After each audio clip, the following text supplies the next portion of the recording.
আসসালামু আলাইকুম রহমতুল্লাহি ওবরকাতুহ। সম্মানিত দর্শক, সকল জল্পনা এবং কল্পনার অবসান ঘটিয়ে শান্তিপূর্ণভাবে ত্রয়োদশ জাতীয় সংসদ নির্বাচন অনুষ্ঠিত হয়ে গেল। আমরা যারা রাজনীতির বিশ্লেষক ছিলাম এবং আমাদের যাদের একেবারে খুব সাধারণ জ্ঞান, যেমন আইনশৃঙ্খলা, তারপর পুলিশের মনোবল, ডক্টর মোহাম্মদ ইউনূসের যে অতীত কর্মকাণ্ড, বিএনপির দুর্বল সাংগঠনিক ব্যবস্থা, মানুষের মধ্যে অভাব, অভিযোগ, অধৈর্যতা ইত্যাদি বিভিন্ন বিষয়ের সঙ্গে সঙ্গে ইসলামপন্থী গ্রুপের উত্থান, পাকিস্তানের উপস্থিতি, আমেরিকার যে ডিপ স্টেট পলিসি, এই বিষয়গুলো যখন আমরা চিন্তা ভাবনা করতাম, তখন আমাদের প্রায় সবার কাছে মনে হতো যে একটি শান্তিপূর্ণ নির্বাচন অসম্ভব একটি বিষয়।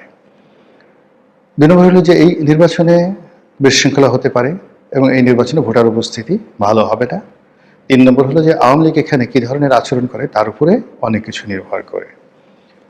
তো এই কথাগুলো আমরা বলতাম, অনেকেই বলতাম, আমিও বলতাম, কিন্তু তার সঙ্গে সঙ্গে আমি আবার অন্য কথাগুলো বলতাম, যে কথাগুলো ছিল যে নির্বাচনে মিরাকেল কিছু ঘটে যেতে পারে। আমাদের দেশে প্রায় মিরাকেল কিছু ঘটে। ২ নম্বর হলো যে আমি আরেকটা বিষয় বলতাম যে দেশের মানুষের যে মন মানসিকতা, শেখ হাসিনা গত ১৫টি বছর ধরে বিভিন্ন মানুষকে প্যাদানি দিয়ে পিটিয়ে পুটিয়ে যেভাবে তাদেরকে ভীত সন্ত্রস্ত করে তুলেছে, ফলে এই শরীর নিয়ে, মন নিয়ে, ব্যাকবোন নিয়ে ঝগড়াঝাটি করা, গন্ডগোল করা, কারোর সঙ্গে হ্যাচিংয়ে যাওয়া, এটি প্রায় অসম্ভব বিষয়। ৩ নম্বর হলো যে তরুণ ভোটার যারা জেএনজি, যারা ভোট দেয়নি, এবং নারী ভোটার যারা আছে, তারা ভোট কেন্দ্রে যদি উপস্থিত হন তাহলে সেই ভোটের সমস্ত ফলাফলগুলো উল্টে যাবে। এর কারণ হলো যে আমাদের তরুণ জেনারেশন, যাদের বয়স ৩০ বছরের নিচে, আমি গত ১৫ দিন যাবতীয় প্রায় টক শোতে বলছি যে এদেরকে আমরা রিড করতে পারছি না। আমরা যে কথাগুলো বলছি সেগুলো হলো আমাদের দেশে যে ট্র্যাডিশনাল নির্বাচন রয়েছে এবং নির্বাচনের সময় যে পরিবেশ পরিস্থিতি হয় এবং ঐতিহ্যগতভাবে আমাদের দেশের মানুষ যে ধরনের অ্যাক্ট করে, রিয়্যাক্ট করে, আমরা শুধুমাত্র সেই বিষয়গুলো নিয়ে বলেছি যে নির্বাচনে ভোটার উপস্থিতি কম হবে। কিন্তু প্রায় ৪.৫ কোটি তরুণ ভোটার বা সম সংখ্যক নারী ভোটার, তারা এই সময়টিতে কি করবেন? অথবা যারা বিক্ষুব্ধ মানুষ, গত ১৫টি বছর ধরে তারা ভোট দিতে পারেননি, কোনো ভোট দিতে পারেননি, তাদের অবস্থা কি হবে এবং ভোটের দিন তারা কি চিন্তা করেন, এই দিনটি না আসা পর্যন্ত আমরা কেউ কিছু বলতে পারিনি। কিন্তু ইন জেনারেল যদি আমরা স্বাভাবিক কার্যকারণ ধরি, তাহলে সেই কার্যকারণ অনুযায়ী ভোট ভালো হওয়ার সম্ভাবনা খুবই অল্প। কিন্তু বাস্তবে দেখা গেল যে ভোটের দিন অদ্ভুত রসায়ন হয়েছে, শান্তিপূর্ণভাবে ভোট হয়েছে এবং প্রতিযোগিতা হয়েছে। জামাতকে আমরা যতটা দুর্বল মনে করেছিলাম, জামাত আসলে ততটা দুর্বল ছিল না। অথবা জামাতকে আমরা যতটা শক্তিশালী মনে করেছিলাম, জামাত আসলে ততটা শক্তিশালী ছিল না।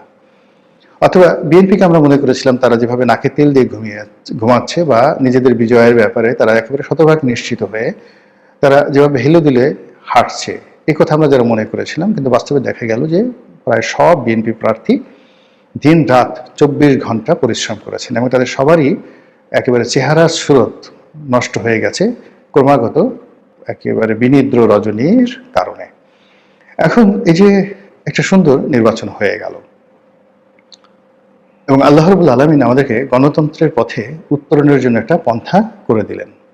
এই নির্বাচনটা যদি সঠিক সময় না হতো, দেশে আরো অনেক মন্দ কিছু হতে পারত, মানুষ অধৈর্য হয়ে যেতে পারত। আর এই গণতন্ত্রের পথে আমরা যে হাঁটা শুরু করলাম, এর ফলে আমাদের যারা আমরা কথা বলছি, যারা আমরা বিচারালয়ে ঘুরছি বিচারের জন্য, যারা দেশের উন্নয়নের কথা চিন্তা ভাবনা করছি, তাদের জন্য কাজ করার যে সুযোগ সুবিধা অবারিত হয়ে পড়বে। ধরুন এই যে জাতীয় সংসদ নির্বাচন হলো, এখন সরকারের প্রতিটি কর্মকাণ্ড ৩০০টি ভাগে বিভক্ত হয়ে যেয়ে পড়বে, গত ১৭ মাসে সেটি ছিল না। দ্বিতীয়ত আওয়ামী লীগের আমির নির্বাচনের সময় এমপিদের আসলে ক্ষমতা ছিল না বললেই চলে। এখানে থানার ওসি যা বলতেন, টিওনো যা বলতেন, একজন এমপি সাহেবকে আসলে সেই কথাই শুনতে হতো। অনেক সময় ওসি বা টিওনো, এমনকি থানার সাব ইন্সপেক্টর আওয়ামী লীগের এমপিদেরকে ঠাট্টা করে বলতো যে আরে রাখেন আপনার যে সমস্ত এমপিগিরি, আমরা সিল পিটিয়ে আপনাদেরকে বানিয়েছি, বেশি কথা বলবেন না। এই ধরনের কথাবার্তা তারা বলতেন এবং টিটকারি করতেন। ফলে আওয়ামী লীগের যে সকল সংসদ সদস্য তারা ওই পার্লামেন্টে ছিলেন, শেখ হাসিনার চারিপাশে ঘুর করতেন, আর তাদের একটা ওই এমপি কার্ড ছিল, এই পর্যন্তই তাদের তৃপ্তি ছিল। কিন্তু সত্যিকার অর্থে মেম্বার অফ পার্লামেন্ট হিসেবে তাদের যে গুরুত্বপূর্ণ ভূমিকা রয়েছে দেশ গঠনে, জাতি গঠনে, ওটা তারা করতে পারেনি, বিশেষ করে 14, 18 এবং 24 এই 3টি নির্বাচনে। কিন্তু এবারের প্রেক্ষাপট ভিন্ন। এবারে জামাতের যে প্রায় 80 জন সংসদ সদস্য রয়েছেন তারা সবাই শিক্ষিত, সবাই ডেডিকেটেড এবং সুদীর্ঘ সংগ্রামের ইতিহাস রয়েছে, ফলে তারা পার্লামেন্ট কাঁপাবেন। এবং আশ্চর্য ব্যাপার হলো এর বাইরে এনসিপি থেকে যারা আসছেন এই বিপ্লবীদের মধ্যে, যেমন হাসনাত আবদুল্লাহ আসছে, আক্তার আসছেন, অন্যান্য যারা আসছেন তারা কিন্তু কথা বলবেন, যথেষ্ট কথা বলবেন পার্লামেন্টে। আর অন্যদিকে বিএনপির যে সকল নেতাকর্মী, বেশিরভাগ অলমোস্ট সবাই গত 17টি বছরে রাজপথে তারা বারবার পরীক্ষা দিয়েছে। তাদের বাগ্মিতা, তাদের সাহস, তাদের শক্তি এত বেশি যে আমাদের যে ব্যুরোক্রেসি, সংসদ সদস্যদের উপর মাতব্বরি করবেন বা তুচ্ছতাচ্ছিল্য করবেন ডিসি সাহেব, এসপি সাহেব, ওসি সাহেব, এই সাহসই হবে না।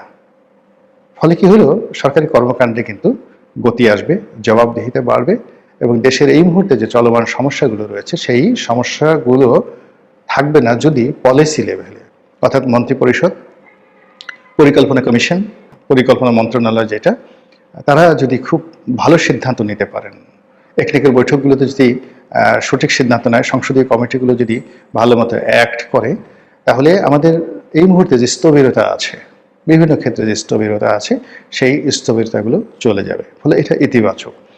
এখন এই যে বক্তব্য হলো যে বিএনপির এত ভূমিধস বিজয় হলো কেন এবং কিভাবে, আমার কাছে যেটা মনে হয় যে আমাদের দেশের যারা মানুষ তারা দক্ষিণপন্থীদের যে উত্থান, এটি নিয়ে আতঙ্কগ্রস্ত ছিল।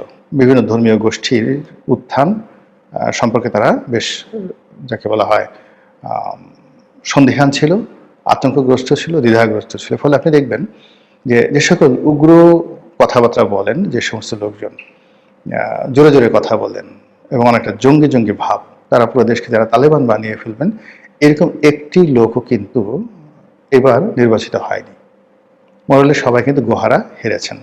আর জামাতের যে সমস্ত লোক নির্বাচিত হয়েছেন, মোরালে তারা সবাই পলিটিক্যাল, লিবারেল এবং নম্র ভদ্র প্রকৃতির মানুষ।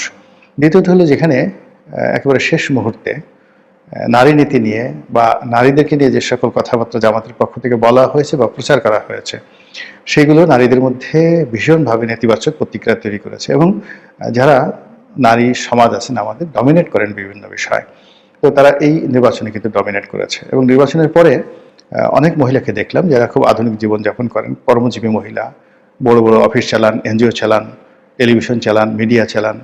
তো যাদের সঙ্গে কথা হলো তারা সবাই বলার চেষ্টা করলেন যে আমরা ঈদের আনন্দ উপভোগ করছি, আরও কয়েকদিন আমরা এই আনন্দ উৎসব করবো, জামাত যে আসেনি এজন্য আমরা খুব খুশি। তো বোঝার চেষ্টা করুন যে নারীদেরকে নিয়ে যে সকল কথাবার্তা আসলে বলা হয়েছে, যেগুলো জামাত আসলে প্রিভিলেজ দেয়নি, সেগুলো আলটিমেটলি বিএনপির পক্ষে চলে গেছে। এবং সর্বশেষ এখানে যেটা মনে হচ্ছে যে এখানে আওয়ামী লীগের যারা ভোটার আছে তারা ব্যাপক হারে বিএনপিকে ভোট দিয়েছে। তারা জামাতের তুলনায় বিএনপিকে নিরাপদ মনে করেছে। যদিও জামাত প্রচার করেছে যে আওয়ামী লীগের বিরুদ্ধে যত মামলা আছে, মোকদ্দমা আছে, সব বিএনপি করেছে। আবার বিএনপি যে মামলাগুলো করেছে সেক্ষেত্রে আওয়ামী লীগের যারা লোকজন আছে তাদেরকে সাহায্য করেছে, সহযোগিতা করেছে জামাত, কিন্তু নির্বাচনের মাঠে সেটা কাজে আসেনি। নির্বাচনে মূলত শক্ত শক্তিশালী প্রার্থী হিসেবে আওয়ামী লীগের যারা নেতাকর্মী তারা বিএনপিকে মনে করেছে এবং তাদেরকে তারা ভোট দিয়েছে, এমনকি বিদ্রোহী প্রার্থীদেরকে ভোট দেয়নি। ফলে অনেকগুলো কারণ বিএনপির এই যে বিজয়, এই বিজয়কে নিশ্চিত করেছে। আর এই বিজয়ের এবং নির্বাচনের ফলে আশা করি নতুন একটি রাজনীতির ধারা সূচিত হবে, নতুন একটা গণতান্ত্রিক ধারা সূচিত হবে। এবং অতীতে যারা ফ্যাসিজম করেছেন, অতীতে যারা স্বৈরাচারী আচরণ করেছেন, অতীতে যারা দুর্নীতি করেছেন, বর্তমান সরকার যদি সফল হয়, বিএনপি সরকার যদি ভালো কাজ করে, সেক্ষেত্রে অতীতের যারা আছেন তারা লজ্জিত হবেন, অনুতপ্ত হবেন এবং বর্তমান সরকার হয়তো বহুদিন ক্ষমতায় থাকতে পারবেন। কিন্তু যদি এই সরকার ঠিক সব ক্ষেত্রে দুর্বলতা দেখানোর চেষ্টা করে, জাস্টিস সত্তারের মতো, কিংবা তারা যদি প্রতিহিংসা দেখায় আওয়ামী লীগের মতো, অথবা তারা যদি উগ্রতা দেখায় তালেবানদের মতো, সেক্ষেত্রে সরকারের যে স্থায়িত্ব এত কম হবে যেটি আপনি আমি কল্পনাও করতে পারছি না। যে জিনিস যত সহজে আসে সেই জিনিস তত সহজে চলে যায়। এই যে শেখ হাসিনার পতনটি আকস্মিকভাবে হয়েছে, আবার এই যে নির্বাচনটি, সেটি অনেকটা আকস্মিকভাবে। এর কারণ হলো আমরা 10 মুখে সবাই প্রচার করেছি যে না, ডক্টর মোহাম্মদ ইউনূস যাবেন না, নির্বাচন তিনি দেবেন না। এবং ডক্টর মোহাম্মদ ইউনূস যে বারবার বলেছেন যে আমি নির্বাচন দেব, বা তার লোকজন বলেছেন নির্বাচন দেব, আমরা বিশ্বাস করিনি। আমরা বরং তার অন্য কথাগুলো, তিনি যে বলেছেন যে তাকে অনেকে বলেন 5 বছর থেকে যান স্যার, 50 বছর থাকেন, ওই কথাগুলোকে আমরা কগনিজেন্সে নিয়েছি। এবং তিনি গ্রামীণ ব্যাংকের ম্যানেজিং ডিরেক্টর পদে থাকার জন্য তার যে চেষ্টা তদবির ছিল, সেটাকে আমরা কগনিজেন্সে নিয়ে আমরা যে কথাবার্তা বলেছি, সেই কথার প্রেক্ষিতে যখন অলানে ছাড়েন, তারেক রহমান সাহেব এলেন, হাদি মারা গেল বা হাদিকে মেরে ফেলা হলো, তারেক রহমান সাহেব এলেন, বেগম জিয়া ইন্তেকাল করলেন, তারপর যেভাবে নির্বাচন হলো, এটাকে মনে হবে যে প্রকৃতি একটার পর একটা ঝড়ো হাওয়ার মতো ঘটিয়ে দিয়েছে আমাদের বাংলাদেশে। ফলে যারা পেয়েছেন তারা যদি এটাকে খুব আকস্মিক কোনো কিছু মনে করেন, তাহলে ভুল করবেন। এটা আল্লাহর দেয়া অত্যন্ত সম্মানিত নিয়ামত। সেই নিয়ামতটি তাদেরকে, যাকে বলা হয়, সম্মান করতে হবে, মর্যাদা দিতে হবে, ব্যবহার করতে হবে। আর সরকার চালানোর জন্য সমস্ত রাগ বিরাগের ঊর্ধ্বে উঠতে হবে। যোগ্যতম লোকদেরকে প্রয়োজনে বিদেশ থেকে ভাড়া করে আনতে হবে, প্রয়োজনে চুক্তিভিত্তিক নিয়োগ দিতে হবে। এমনকি ওই যে মন্ত্রী পরিষদে যারা মন্ত্রী হবেন, সবাইকে যে এমপি থেকে মন্ত্রী দিতে হবে, নট লাইক দ্যাট। এখন তাদের যেহেতু একটা ব্রুট মেজরিটি আছে, ফলে তারা যারা যোগ্যতম ব্যক্তি মন্ত্রণালয় চালাতে পারবে, এই ধরনের লোকদেরকে বেশি বেশি মন্ত্রণালয় চালানোর সুযোগ দিয়ে এমপিদেরকে অন্য কাজে ব্যবহার করার দিলে এই যে দেশের যে সমস্যা, খুব দ্রুত তারা সমাধান করতে পারবে বলে আমি মনে করছি। নতুন সরকারের জন্য শুভাশিস, শুভকামনা। দেশের মানুষ সুখে থাকুক, শান্তিতে থাকুক, এবং যারা অন্যায় করেছে তারা অনুতপ্ত হোক, তারা পুনর্বাসিত হোক, এবং তারা আমাদের দেশের নাগরিক। তাদেরকে, যারা ভালো আছেন তাদের মধ্যে, তাদেরকে যেন আমরা দেশের প্রয়োজনে কাজে লাগাতে পারি। আল্লাহ আমাদের সেই উদারতা এবং তৌফিক দান করুন। আসসালামু আলাইকুম ওয়া রাহমাতুল্লাহি ওয়া বারাকাতুহু।